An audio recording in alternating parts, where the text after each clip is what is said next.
Hi everyone, it's July 4th, 2012 in Montreal. Independence Day in the US. This is Sherbrooke, Rue de Sherbrooke, which is a historical square mile, I think is what it's normally called. We're about to have a pretty heavy rainstorm, I think. It's been fomenting like all day. And it kind of serves as a backdrop to today's subject.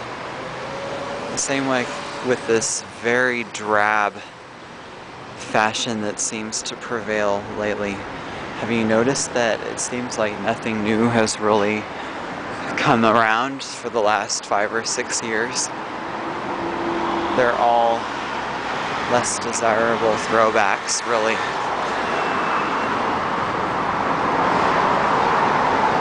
And stores such as Holt Renfrew here are just not rolling out anything new at the moment. Down the road we have Tiffany as well. And up there is Montreal. This is the Ritz-Carlton that we're coming upon. At any rate, I'm getting a lot of messages from people about people wanting to bug out, which I think you'll see a poster on my page, slobomotion. She may have more or less coined that word, but that's when people make a break for it and try to go to another country or hide out somewhere. Not for political amnesty or asylum or anything like that, but more because people want to make financial gains. And I'm finding that a lot of it has to do with green cards to wealthier countries and things like that. Particularly here in Canada and also Australia. The US is getting bypassed because of its poor economic performance. But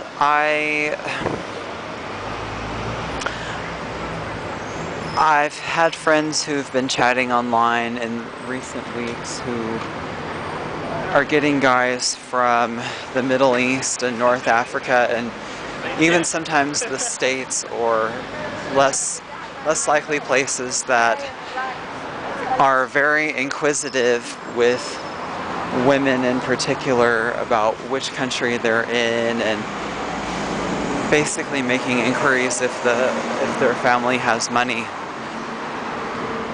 And I've known quite a few people over the years who've been totally wiped out by trying to reach an agreement through a marriage or to be sympathetic with others who are struggling. And then another friend who may be watching at some point from, oh, this is interesting, this is a Rio Tinto building, lots of scandals with them.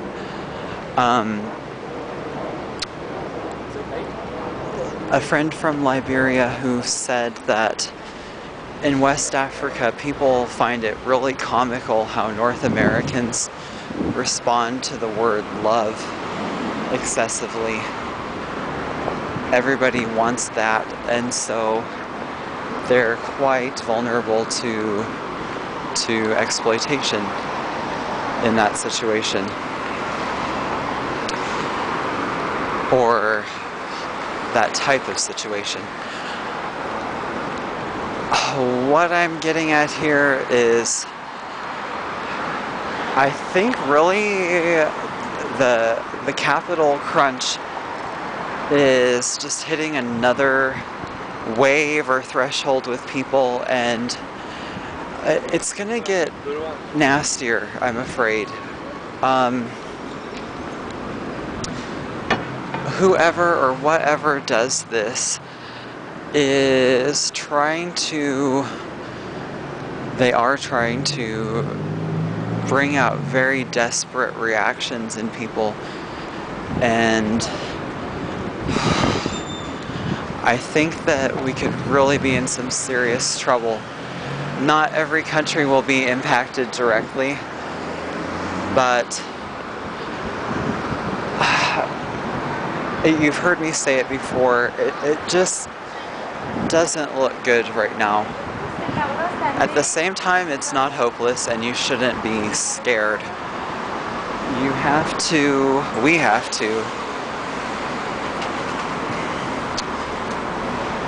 really look, what am I trying to say? Look out for yourself, but then at the same time, do try to make networks. Oh, can you hear the thunder? Make networks that are of similar interest to try to ride out the approaching storm, both literal and figurative.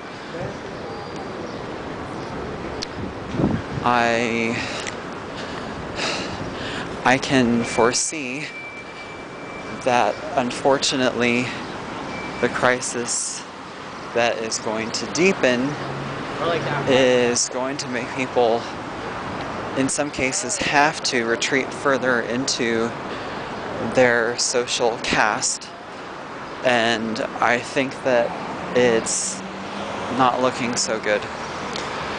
At the same time, there are ways to get around it. You can still be charitable, but don't brag too much if things are going your way, as I've had to learn. Because of course, when something good happens to you, you want to have people share in it, and then when something bad happens, you want others to commiserate. Try to build up your nest egg and be very careful about who has access to your money. At the same time, when people do make attempts to get at your money that are soft or indirect, don't let that ruin a friendship or